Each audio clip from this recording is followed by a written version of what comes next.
નમસ્કાર.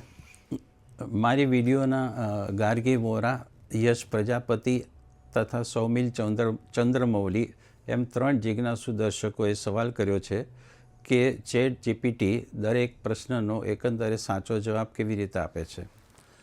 ત્રણેય દર્શકો એઆઈના સંદર્ભે ગ્રાફિક્સ દ્વારા ખુલાસો માગવાના આગ્રહી છે. ચેટ જીટીપી એઆઈ ટૂલ છે જે આલ્ગોરિધમને એટલે કે વિધિ વિશેષના ચિંધ્યા મુજબ કાર્ય બજાવે છે. ચેટ જીપીટીની હાજર જવાબી અજીબો ગરીબ લાગવા છતાં હકીકત એ છે કે આપણે શું પૂછ્યું તે ચેટ જીપીટીની સમજમાં આવતું નથી. ઉપરાંત પ્રશ્નનો જે સાચો ઉત્તર તે આપે તેમાં પણ તેની ચાંચ ડૂબી હોતી નથી. એટલે કે જવાબ સાચો હોવા છતાં તેની સમજમાં આવ્યો હોતો નથી. ન સમજાતા સવાલનો સમજાતો જવાબ આપવાનો તો પછી કેવી રીતે શક્ય બને છે? આ એક સવાલ સ્વાભાવિક રીતે ઘણા જણાને થતો હોય છે. આ વિડીયો દ્વારા હું બહુ જ સરળ ભાષામાં ચેટ જીપીટીની કાર્યપદ્ધતિ જણાવું છું. ઉદાહરણ સહિત રજૂઆત કરી રહ્યો છું એટલે સમજવામાં સરળતા રહેશે. પહેલાં જો કે બહુ ટૂંકમાં પૂર્વ ભૂમિકા જે પણ થોડીક રોચક છે. 2022ની સાલમાં સીનેટ વેબસાઇટે કેટલાક લેખો અપલોડ કર્યા. વેબસાઇટે જણાવ્યું કે સીનેટના કર્મચારીઓએ પોતે લખ્યા હતા. લેખોમાં વ્યાકરણની કેટલીક ભૂલો હતી, ભાષા પીલાયેલી શેરડીના કૂચા જેવી નીરસ હતી, અમુક રૂઢિપ્રયોગો અસ્થાને જણાતા હતા. એક ઠેકાણે $10,000 પર વાર્ષિક 3% લેખે વ્યાજ $10,300 ગણાવ્યું હતું, જે વાસ્તવમાં $300 જ હોવું જોઈએ. વાંચકોને લાગ્યું કે સીનેટના લેખકો અણઘડ ઉપરાંત અજ્ઞાની પણ હતા.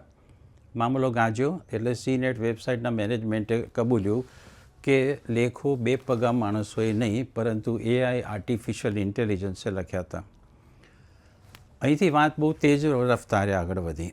નવેમ્બર 30, 2022ના રોજ ઓપન એઆઈ કંપનીએ ચેટ જીપીટી નામનો જાદુઈ પટારો ખોલ્યો અને ચોમેર રોમાંચનું મોજું ઉછળ્યું.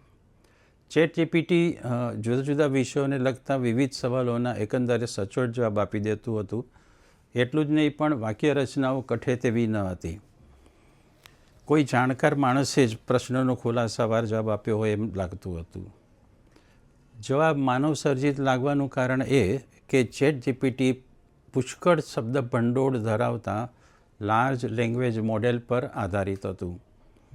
ઉપલબ્ધ ડેટા પુષ્કળ હતો. ચેટ જીપીટીનું માર્કેટ જોતજોતામાં બિગ બેંગના આયામમાં ખીલ્યું. ફક્ત 5 દિવસમાં વપરાશકારોની સંખ્યા 10 લાખ સુધી પહોંચી. ફેલાવાના તે આંકે પહોંચવામાં ફેસબુકને 10 મહિના, ટ્વિટરને એટલે કે હાલના નામે એક્સને 2 વર્ષ અને નેટફ્લિક્સને 3.5 વર્ષ લાગ્યા.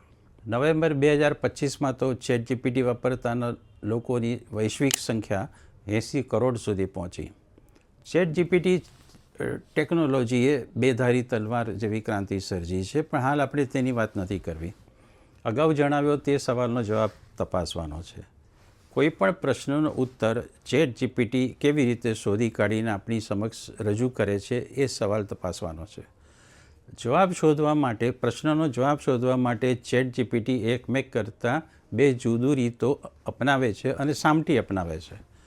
પાના ફંફોસવા માટે લાર્જ લેંગ્વેજ મોડેલના શબ્દ ભંડોળમાં ખાખાખોડા કરે છે અને સાથોસાથ આલ્ગોરિધમનો એટલે કે વિધિ વિશેષનો પણ સહારો લે છે. હવે એક ઉદાહરણ સાથે વાત કરીએ. ચેટ જીપીટીને સવાલ કરાય છે કે what is the name of the capital of France. આ પ્રશ્નને હવે સહેજવાર માટે બાજુ પર રાખીએ. મશીન લર્નિંગ કરી ચૂકેલા ચેટ જીપીટી પાસે લાર્જ લેંગ્વેજ મોડેલના પ્રતાપે લાખોના લાખો શબ્દો હોય છે.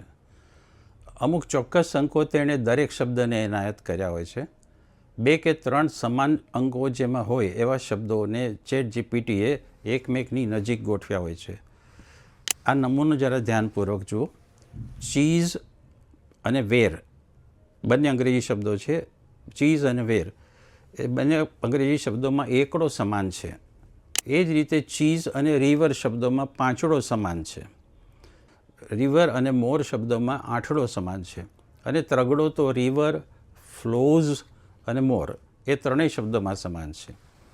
આર્ટિફિશિયલ ઇન્ટેલિજન્સની ભાષામાં જેને લર્નિંગ ફેઝ કહેવાય, એટલે કે શીખવવાનો તબક્કો કહેવાય, તે દરમિયાન ChatGPTએ આવી ગોઠવણ કરી હોય છે, જે તેને અમુક યા તમુક પ્રકારનો જવાબ શોધતી વખતે રેફરન્સ તરીકે એટલે કે સંદર્ભ તરીકે કામ લાગે છે. હવે આપણે સવાલ દોહરાવીએ.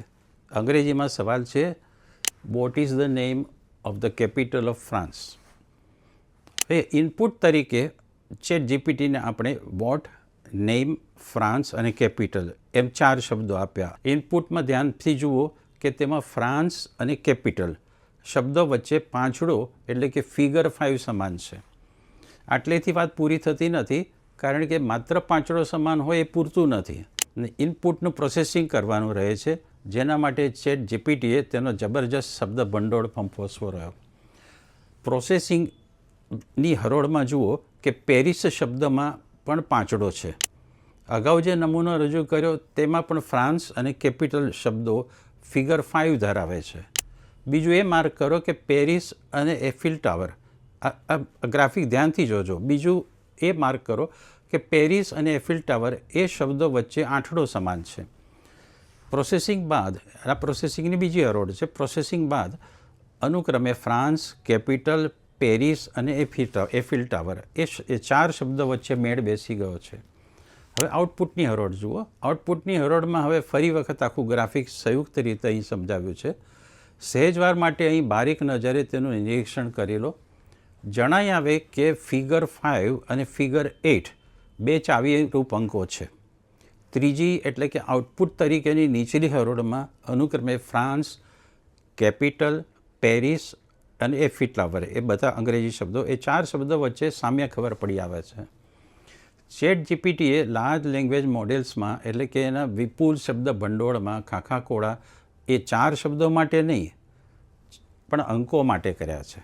શબ્દોનું તો તેને ભાન જ નથી, ભાન હોવું જરૂરી પણ નથી, કારણ કે અંકોના જોડામેળ બેસે એટલે પછી શબ્દો તો આપોઆપ પ્રગટ થાય છે.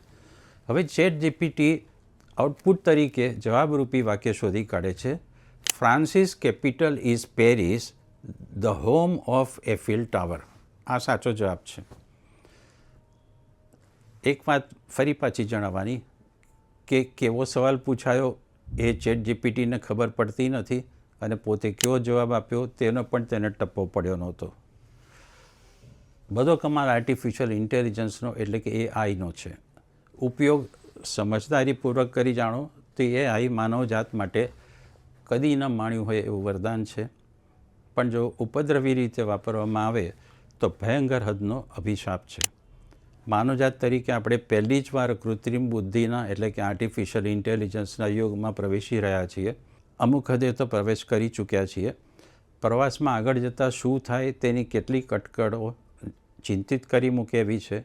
કોઈ આગામી વિડીયોમાં તેના અંગે પણ દાખલા સહિત વાત કરીશું. ધન્યવાદ.